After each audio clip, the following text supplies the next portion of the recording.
Hi സുഹൃത്തുക്കളെ, ഇന്ന് നമ്മൾ പരിചയപ്പെടാൻ പോകുന്നത് ഇൻവെർട്ടർ കണക്ഷനെ കുറിച്ചാണ് കേട്ടോ. ഇൻവെർട്ടർ കണക്ഷൻ ഒരുപാട് പേർക്ക് അറിയില്ല, എങ്ങനെയാണ് കറക്റ്റ് ചെയ്യേണ്ടത് എന്നുള്ളത്. അപ്പോൾ എല്ലാ ബോക്സിലും എർത്തിങ് ഉണ്ടാകുക, അത് പലപ്പോഴും എല്ലാ വീഡിയോയിലും പറയാറുണ്ട്. ബോക്സിലും പ്ലഗിലും എർത്ത് ചെയ്യണം, ബോഡി എർത്ത് നിർബന്ധമാണ് എർത്തിങ്ങിൽ. ഓക്കെ, ഇതാണ് ഇൻവെർട്ടർ കണക്ഷൻ. ഞങ്ങൾ ഇങ്ങനെ ചെയ്യാറ് കേട്ടോ, രണ്ട് സൈഡിലും പ്ലഗ് വെച്ച് ചെയ്യാറില്ല, അത് സേഫ്റ്റിയെ ബാധിക്കും. ഇങ്ങനെ പിന്നെ രണ്ട് വയർ ഡി ബിയിൽ നിന്ന് ഡയറക്റ്റ് ഒരു ന്യൂട്രലും ഫേസും ഇൻവേർട്ടർ ഔട്ട് വരും. ആ ഔട്ടിനെ ഒരു ഡമ്മി സ്വിച്ച് വെച്ച് അതിൽ ഹോളടിച്ച് നേരെ താഴോട്ട് ഇടാറാണ് പതിവ്. ഒരു 3 കോർ വെച്ച് ഇടാറാണ് പതിവ് കേട്ടോ. അങ്ങനെ ഒരു ഡമ്മി സ്വിച്ച് വെക്കും, ഒരു ഹോളടിക്കും, അതിലൂടെ പുറത്തേക്ക് വരും.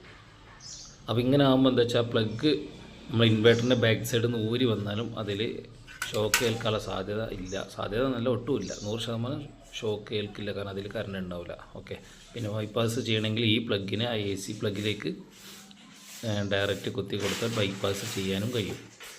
അപ്പോൾ അങ്ങനെയാണ് ചെയ്യാറ്. ഇതൊക്കെ കൂടെ ലൈറ്റ് ഫ്ലെക്സിബിൾ ഇടാതെ കാണുന്നുണ്ടാവും, അതൊക്കെ ടെസ്റ്റ് അടിക്കാൻ വേണ്ടി വെച്ചതാട്ടോ ഓരോന്ന്.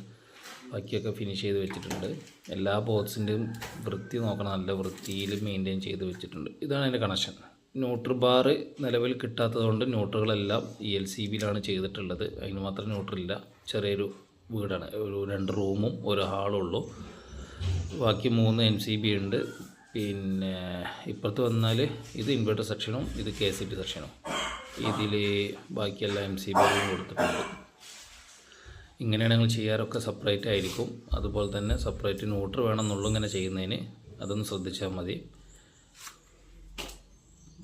ബാക്കി പിന്നെ കോമൺ ആയിട്ട് എല്ലാം ചെയ്യുന്ന പോലെ തന്നെ എല്ലാത്തിലും എർത്തിങ് ഉണ്ട്, ബോഡി എർത്തിങ് ഉണ്ടാവും, പിന്നെ പ്ലഗ് എർത്തിങ് ഉണ്ടാവും.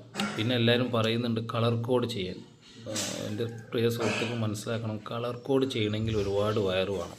ഈ ചെറിയ ചെറിയ വർക്കിന് കളർ കോഡ് ചെയ്യുമ്പോൾ ബാക്കി വരുന്ന വയറുകളെല്ലാം നമ്മളെ ക്ലയൻറ്റിന് നഷ്ടം വരാൻ സാധ്യതയുണ്ട്. അതുകൊണ്ടാണ് കളർ കോഡ് ചെയ്യാൻ നമുക്ക് പ്രയാസപ്പെടുന്നത്. ഓക്കെ, കളർ കോഡ് ചെയ്യുമ്പോൾ ഒരുപാട് വയർ വേണ്ടി വരും.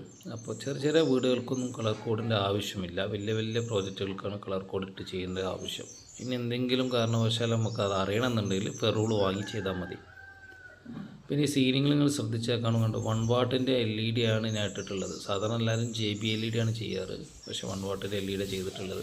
അതിന് നല്ല ഭംഗിയുണ്ടാവും കേട്ടോ. ഞാനിതിൻ്റെ ഒരു വീഡിയോ ഇട്ടതിൻ്റെ ലൈറ്റിങ്ങിൻ്റെ.